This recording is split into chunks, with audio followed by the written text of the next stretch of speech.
Conakry, 10 juillet 2018, au sommaire de cette édition, marche pacifique à Conakry des acteurs de la société civile contre la hausse du prix du carburant. Aucun incident n'a été signalé grâce à la vigilance des forces de sécurité. Le ministre des Travaux publics retrousse les manches pour restaurer les ouvrages de franchissement qui ont cédé ces derniers temps à Lissan et à Kéréouani. Des travaux d'urgence sont engagés dans ce sens. Et puis les pluies diluviennes font des victimes à Conakry, importés, disparus, des dégâts matériels enregistrés au quartier Bessia-Cité de l'Air. Le drame s'est produit dans la nuit du lundi à mardi. Mesdames et messieurs, bonsoir. Merci de votre attention et bienvenue dans cette édition qui s'ouvre sur un message départ à monsieur Shinzo Abe, Premier ministre du Japon, Tokyo. Monsieur le Premier ministre, chers frères, c'est avec une grande tristesse et une profonde affliction que j'ai appris les graves intempéries survenues dans votre pays, causant de nombreuses pertes en vies humaines et d'importants dégâts matériels. En cette douloureuse circonstance, je voudrais, au nom du peuple de Guinée, du gouvernement et à mon nom propre, adresser les condoléances les plus émues au peuple et au gouvernement japonais, à votre Excellence et aux familles des victimes. En vous assurant de ma solidarité, je vous prie d'agréer, Monsieur le Premier ministre, mes sincères sentiments de compassion. Conakry, le 10 juillet 2018, professeur Alpha Condé, président de la République, chef de l'État. Le président turc Recep Tayyip Erdogan a prêté serment lundi au Parlement. C'est devant plusieurs personnalités venues de par le monde. Le chef de l'État guinéen, professeur Alpha Condé, était à cette cérémonie pour témoigner de son amitié et celle du peuple de Guinée, président réélu à la tête de la Turquie qui dirige depuis 2003. Sanassi Keita revient sur les temps forts de la cérémonie d'investiture à Ankara. Elles sont venues nombreuses des 4 coins du monde. Ces personnalités ici présentes sur cette esplanade du palais présidentiel d'Ankara. Et pour cause, prendre part à la cérémonie d'investiture du président réélu de la Turquie. Recep Tayyip Erdogan, en compagnie de son épouse, est ovationné par tout ce monde venu lui exprimer ses vives salutations pour sa réélection à la tête de la Turquie le 24 juin dernier, dès le premier tour de l'élection présidentielle, pour un nouveau mandat de 5 ans au pouvoir considérablement renforcé. Plus de 56 millions d'électeurs étaient appelés aux urnes pour la présidentielle, mais aussi pour les législatives. Le vainqueur de cette élection, c'est la démocratie, la volonté nationale. Le vainqueur de cette élection, c'est chacun des 81 millions de nos concitoyens, déclare Recep Tayyip Erdogan devant ses parterres de personnalités. Le chef de l'État turc a promis de poursuivre sans détour sa politique de développement pour faire de la Turquie une nation forte et prospère. Le président de la République, professeur Alpha Condé, en compagnie d'une importante délégation, a rehaussé de sa présence cette investiture, ce lundi, du président réélu, pour non seulement lui témoigner davantage de son amitié, mais également des bonnes relations d'amitié et de coopération qui existent entre la Guinée et la Turquie. Un dîner a été offert enfin par le président Recep Tayyip Erdogan à ses hôtes. Dîner au cours duquel le président turc a remercié chaleureusement toutes ces personnalités pour avoir rehaussé de leur présence cette cérémonie d'investiture.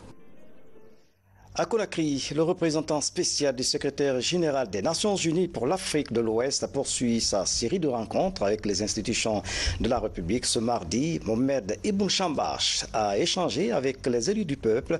Le contentieux électoral et la hausse du prix du carburant à la pompe ont dominé la rencontre. Abdoulaye Diallo fait le point.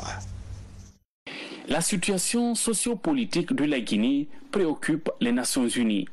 L'un des points sur la table de discussion avec les élus du peuple, le processus électoral. Le représentant spécial de Antonio Guterres pour l'Afrique de l'Ouest et du Sahel exprime toute sa volonté d'œuvrer en faveur de la promotion de la paix. Nous avons vu un dialogue continu entre les parties prenantes et nous encourageons beaucoup cette ouverture pour le dialogue entre les partis politiques et nous espérons que peut-être, dans quelques jours, nous pouvons avoir un consensus sur toutes les questions qui restent. Au cours de ces discussions, il ressort que la défaillance du système judiciaire, notamment dans l'application de la loi, constitue très souvent les sources de divergence au sein de la classe politique. Une situation unanimement dénoncée par les députés. Donc il y a des propositions concrètes que nous avons présentées et nous attendons une réflexion de la part de le leadership de l'Assemblée nationale et puis nous sommes toujours prêts de continuer notre travail pour le renforcement de la capacité de l'Assemblée nationale, mais surtout voir comment nous pouvons les aider de jouer un rôle un peu plus large pour l'apaisement, la scène politique de la Guinée. Mohamed Ibn Chambas est venu également appuyer l'initiative du système des Nations Unies en ce qui concerne la mise en place d'un comité de dialogue de haut niveau. Ce comité va regrouper 10 personnalités réputées de grande intégrité. Sa mission, promouvoir le dialogue social et participer à l'édification d'une Guinée unie et prospère. Réforme de la justice. Le ministre d'État à la justice vient de lancer au tribunal de Kindia une mission d'inspection dans 5 tribunaux du pays. L'opération durera 2 semaines. Il s'agit d'évaluer le fonctionnement des juridictions en vue d'améliorer l'administration judiciaire. C'est un programme soutenu par les Nations Unies. Tierno Younoussaba. C'est le début d'une vaste opération d'inspection dans les juridictions guinéennes. Pour cette première phase, outre le tribunal de première instance de Kindia, 4 autres tribunaux d'instance sont concernés par cette mission. Il s'agit pour les autorités judiciaires d'évaluer le fonctionnement des différents services de la justice. Les faiblesses sont identifiées et tous les acquis capitalisés. Le travail de contrôle dont l'inspection générale est chargée participe du renforcement même des capacités du système judiciaire. Une inspection est toujours une double occasion. Celle d'apprécier les performances d'un service et celle d'en déceler les lacunes. L'inspection dans les juridictions rentre dans le programme de la réforme de la justice, une étape qui constitue un fondement pour l'amélioration quotidienne du travail des magistrats. Quand on inspecte un magistrat, on essaie de voir comment il travaille, on vérifie les registres par exemple. Quand c'est un juge d'instruction, on voit le registre des plaintes, on voit les plaintes qui ont été classées sans suite, ceux qui ont abouti. Donc l'inspecteur ensuite fait un rapport au visa de tout ça. Alors évidemment, s'il y a des manquements, le magistrat reçoit notification de ces manquements-là pour qu'il fasse mieux la prochaine fois. C'est l'objectif de l'inspection. La dernière inspection dans l'appareil judiciaire remonte à 2013. La présente mission composée de 4 inspecteurs va durer 2 semaines. Les forces sociales regroupant plusieurs organisations de la société civile ont organisé ce mardi une marche pacifique. Elles protestent contre la hausse du prix du carburant à la pompe, de la tannerie sur l'autoroute jusqu'à l'esplanade du stade du 28 septembre. La marche a été encadrée par les forces de sécurité. Aucun incident n'a été signalé tout au long du parcours. Nos reporters ici à Gaba et Mohamed De Camara sur les pas des manifestants. Regardez. Comme attendu, les activistes de la société civile, regroupés dans la coalition des forces sociales de Guinée, ont battu le pavé ce matin à Conakry. L'axe Tannerie-Esplanade du 28 septembre est l'itinéraire autorisé pour cette marche de protestation. Au point de ralliement, les organisateurs livrent les grandes lignes de leur message. Je suis là pour soutenir les actions lancées par l'ensemble des acteurs sociaux de la Guinée pour contraindre le gouvernement à ramener le prix du carburant à 8 000, en même temps montrer au gouvernement les bonnes manières. Pour la sécurisation de la marche, les forces de police et de gendarmerie sont restées attentives tout au long du parcours. C'est là en vue d'éviter tout risque de dérapage.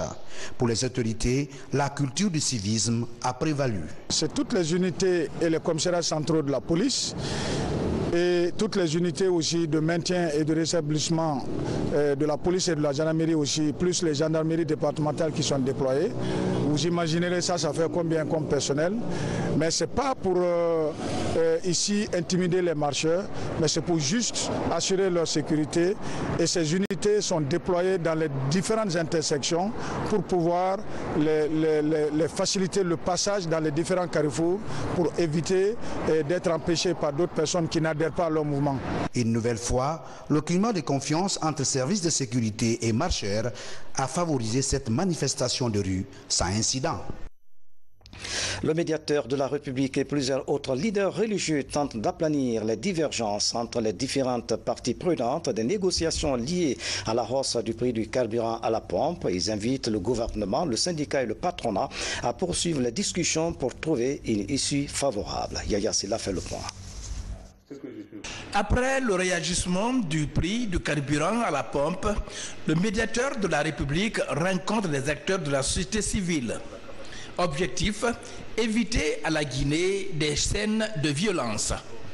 Avec la présidente du Conseil économique et social et l'archevêque de Conakry, le médiateur de la République a invité les acteurs de la société civile à privilégier le dialogue avec le gouvernement. Mon objectif a été de demander qu'un dialogue s'instaure entre la société civile et le gouvernement pour arriver à trouver des solutions aux problèmes qui nous préoccupent tous. Que la société civile accepte de rencontrer le chef du gouvernement pour mettre les problèmes sur la table et les discuter. Je crois qu'il n'y a pas eu de réaction négative. Je considère cela comme une avancée. C'est très important que les revendications quittent la rue, n'est-ce pas, au profit d'une table de dialogue où tous les problèmes peuvent être posés, où certainement le gouvernement, n'est-ce pas, acceptera de s'entretenir avec tous les Guinéens qui souhaitent faire avancer ce pays-là. Les acteurs de la société civile saluent cette initiative du médiateur de la République en mettant à profit la rencontre pour lui donner plus de détails sur cette crise du carburant, tout en reconnaissant la nécessité du dialogue. À tous nos frères qui sont ici, c'est de penser à notre pays et penser à notre population et faire tout pour que le dialogue puisse être au-dessus de toutes nos revendications. Et c'est ce qu'il est en train de faire.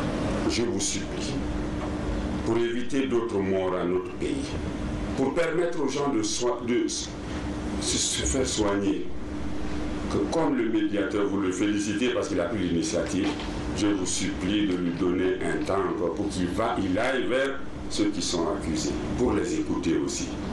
Et cela permettra de venir vous donner des réponses vraiment équilibrées. Je vous supplie. Le médiateur de la République compte poursuivre ses prises de contact. Et quant aux négociateurs sur les mesures d'accompagnement suite au réajustement du prix du carburant à la pompe, elles sont en cours. Et puis justement, après cette édition d'information, vous suivrez un grand format sur la rencontre du Premier ministre chef du gouvernement, Dr Ibrahima Kassory Fofana, avec les élus locaux de la capitale, axés sur les raisons du réajustement du prix du carburant à la pompe. Le ministère des Travaux publics et ses partenaires techniques sont préoccupés par la reconstruction du pont de l'Insan. Des travaux d'urgence sont engagés pour la reprise rapide de cet ouvrage. Le ministre Moustapha Naïté s'est rendu sur les lieux pour motiver les techniciens à accélérer les travaux. Cependant, 2 autres ouvrages de franchissement ont cédé à Kéréouane suite à une forte pluviométrie. Voici le reportage de Tabansila et Sana Kamara. Le ministère des Travaux publics sur le chantier du pont de l'Insan. Les travaux d'urgence sont intenses. Il faut rapidement remplir le nid de Somarigo, un affluent du fleuve Concouré, en vue de permettre à ces nombreux usagers de rallier les 2 bouts. Complètement coupé, l'affaissement de cette infrastructure est un véritable casse-tête pour les nombreux usagers de cette route nationale. La reconstruction de ce pont doit se faire dans les règles de l'art et en s'assurant quand même que la sécurité soit la première des choses. La déviation que nous avons faite avait besoin naturellement d'être entretenue, d'être maintenue compte tenu du niveau d'eau. Donc nous sommes en train de relever le niveau de la déviation pour permettre à ce que nous puissions trouver une solution, même en saison hivernale, au mois d'août, que la circulation ne soit pas interrompue. Sur la déviation, les travaux sont confiés à la société CRBC, la même entreprise chinoise qui a la charge de réaliser les travaux de reconstruction de la route. Koya Mamoun Dabola, prévu en début 2019. Avant-hier, la rivière a été montée très élevée, donc la piste a été bassée, donc ne peut pas circuler les voitures. Donc depuis hier, notre société, on a déjà commencé à faire aménager par ici. Maintenant, on peut regarder, maintenant on a déjà mis la première couche pour les bus, maintenant ça peut circuler. De l'Insang, nous voici à Kirouane, une des préfectures de la Haute-Guinée. Ici, 2 autres ponts viennent de s'affaisser. Ils se sont écroulés dans la nuit du jeudi 5 au vendredi 6 juillet, suite à une pluie torrentielle qui s'est abattue sur la localité. Aussitôt informé, le ministère des Travaux publics a dépêché sur les lieux une forte délégation composée d'experts en vue de faire face à l'urgence qui s'impose.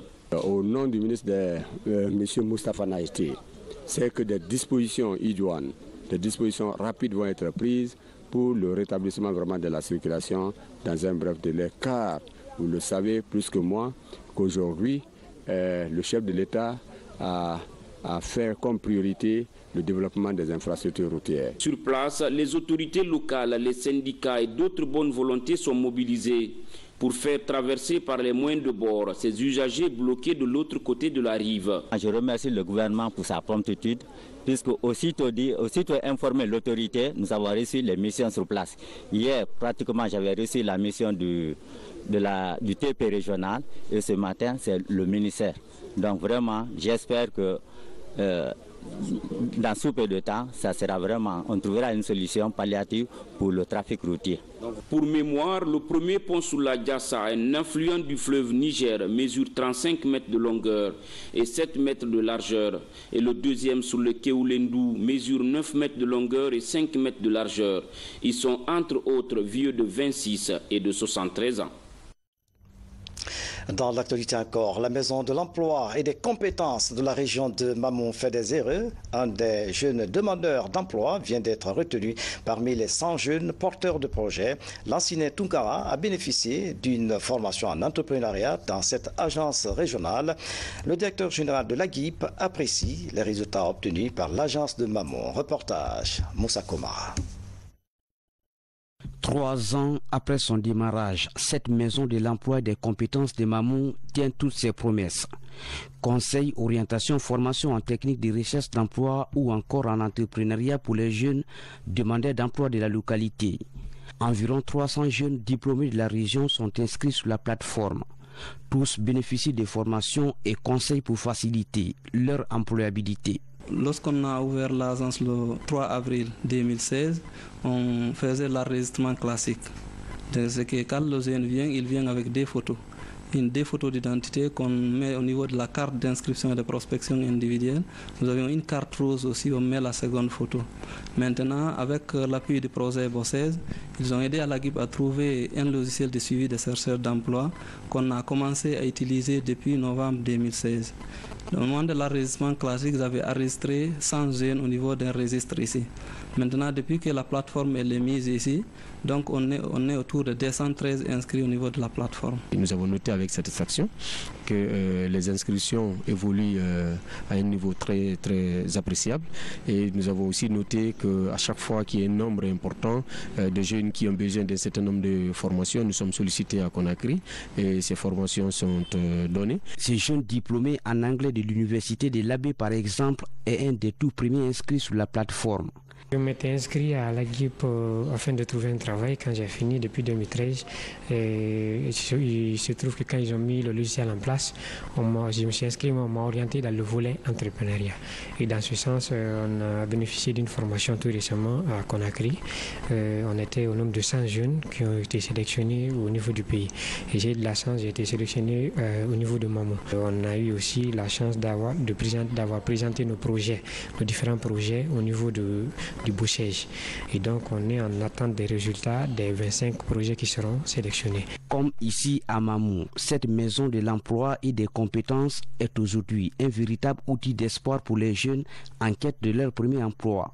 Sa proximité avec les diplômés sans emploi est appréciée partout à travers le pays. Après 30 ans d'absence aux compétitions sportives universitaires, la Guinée revient avec force. L'équipe universitaire de Kankan vient de remporter la 2e place à la 9e édition des Jeux universitaires africains tenus en Éthiopie du 2 au 6 juillet dernier. À son retour au pays, le ministre de l'Enseignement supérieur et de la Recherche scientifique a reçu l'équipe de l'université de Kankan. Francis Collier était de la partie.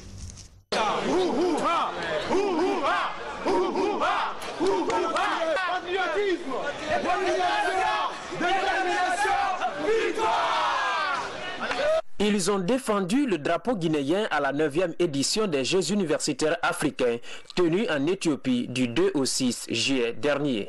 Ils regagnent le bercail avec la 2e place de cette compétition. La 3e rencontre a opposé l'université de Kankan à l'université de Mekele. Nous avons corrigé cette université 6-1. Donc la dernière rencontre qui nous avait opposée à l'université de la Tanzanie, Zanzibar, c'est une rencontre qui s'est soldée également par la victoire de l'équipe guinéenne. À cette compétition des Jeux universitaires africains, l'équipe de Kankan qui a représenté la Guinée a hissé haut les couleurs nationales, ce qui lui a valu la médaille d'argent. Tout au début d'abord c'était pas facile, on a eu d'énormes difficultés, notamment ici d'abord en Guinée, car on a pratiquement eu 3 séances d'entraînement et on a voyagé avec 16 joueurs pour une compétition de telle envergure. Je pense que c'est pas facile. On a su se donner les mains et porter le drapeau de notre cher pays, la Guinée, très haut. Ce retour de la Guinée dans les compétitions universitaires africaines est bien accueilli par les autorités ministérielles qui fondent l'espoir en l'avenir du football guinéen. Et je crois que c'est une bonne dynamique qu'il faut encourager, parce qu'il faudrait que le sport et la culture quittent la rue pour l'école. Aujourd'hui, cette consécration est une preuve éloquente que les étudiants, les élèves guinéens peuvent faire de grandes choses. La Guinée a rejoint la Fédération africaine des Jeux universitaires très récemment. Et 3 semaines après, on devait aller en compétition. Donc pour nous, c'est une satisfaction. Après ce résultat positif de l'équipe nationale des Jeux universitaires de Guinée, un nouveau défi à relever s'impose. C'est celui de travailler dur pour la Coupe des Jeux universitaires mondiaux prévue en Chine au mois de décembre prochain.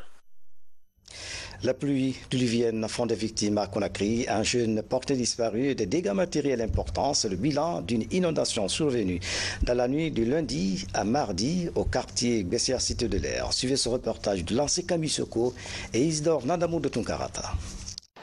À peine 1 heure après le début de la pluie, cette rivière traversant Bessia Cité de l'Air a débordé. Conséquence, des riverains complètement submergés. Parmi eux, cette famille Souma.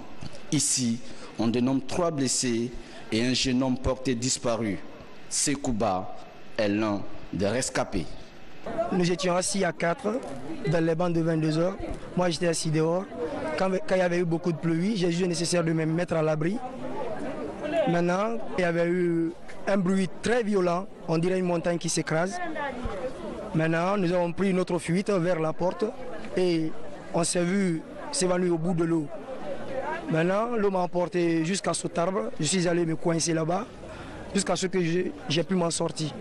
Selon le père de la famille, le dépôt des ordures dans le lit de la rivière est à l'origine du drame. C'est les gens du quartier qui n'arrivent pas à prendre leurs dispositions. Ici, derrière moi, c'est un lieu de dépotoir. Avant, ce n'était pas un lieu de dépotoir, mais au jour d'aujourd'hui, c'est un lieu de dépotoir. Parce que le chef de quartier ne veut pas gérer son quartier. Il laisse, l'abandonne. Je me suis battu avec des gens ici. Je suis allé au quartier. Il n'a pas pu prendre ses dispositions. il m'a laissé dans le problème. Une fois, deux fois, j'ai vu qu'au lieu que j'arrive à avoir des problèmes avec les voisins, j'ai laissé. Depuis le début de la saison pluvieuse, c'est le deuxième cas d'inondation enregistré dans cette zone.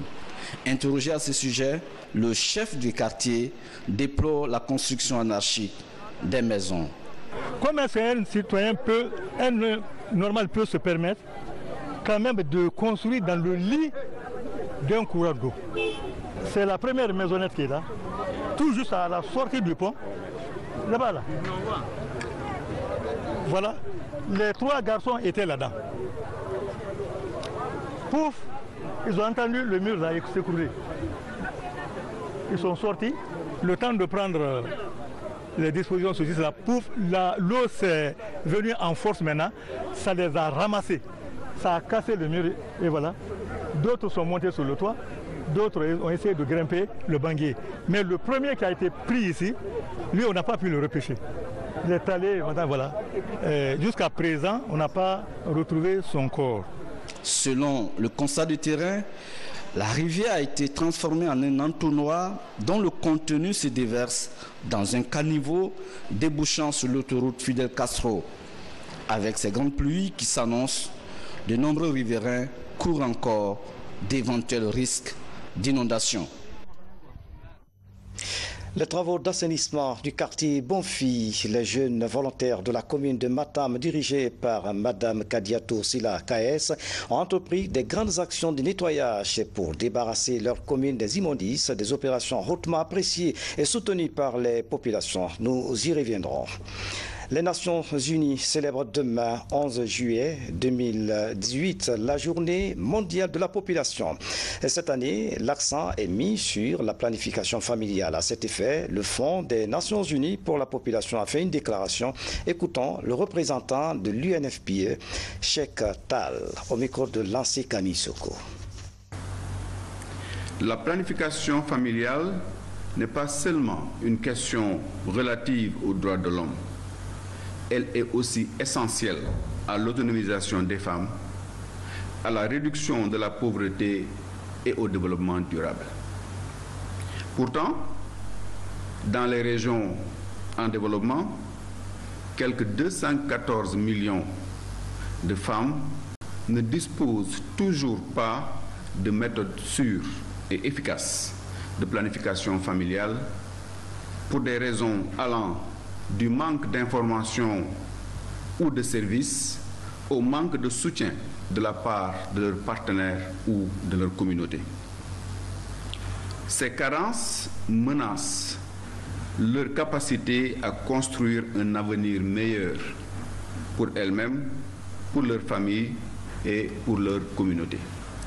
En cette journée mondiale de la population, l'UNFPA appelle les gouvernements à s'acquitter de leurs engagements concernant l'accès universel aux services de santé sexuelle et reproductive et aux droits en matière de reproduction, notamment les services de planification familiale, d'information connexes, comme convenu lors de la conférence internationale de 1994 sur la population et le développement et dans le programme de développement durable à l'horizon 2030. La nouvelle représentante de la Guinée aux Nations Unies vient de présenter ses lettres de créance. Madame Sidibé Fatoumata Kaba réitère la position de la Guinée sur un certain nombre de questions dont la réforme des Nations Unies défendue par le président Alpha Condé. Aboubakar Kamara commente ces images. L'ancienne représentante de la Guinée à l'Union africaine entame une nouvelle haute mission diplomatique. À New York, Mme Sidibé Fatoumata Kaba est cordialement reçue par le secrétaire général des Nations Unies. Antonio Guterres a félicité l'ambassadeur de la Guinée pour sa nomination. Dans un premier entretien en tête-à-tête, le secrétaire général des Nations Unies a rappelé les liens de cœur qui l'ont toujours uni à la Guinée. Un pays qui, pour lui, a joué un rôle historique dans les mouvements de libération de l'Afrique. Antonio Guterres a rassuré la diplomate guinéenne de sa disponibilité à l'accompagner dans sa mission de consolidation des relations entre les Nations Unies et notre pays. Au cours de cet échange, la diplomate guinéenne a transmis le message du président de la République sur le soutien à assurer de la Guinée aux réformes des Nations Unies qui mettent le développement au cœur de ses activités. Elle a attiré également l'attention sur plusieurs autres questions, dont le suivi de l'initiative africaine pour les énergies renouvelables, les problématiques de paix et de sécurité, ainsi que celles liées à la lutte contre la pauvreté. Et puis après ce journal, vous suivrez un grand format sur la rencontre du Premier ministre, chef du gouvernement, Dr Ibrahima Kassory Fofana, avec les élus locaux de la capitale. C'est la fin de cette édition. À tous, merci de nous avoir suivis. Excellente soirée où que vous soyez dans le monde. À demain.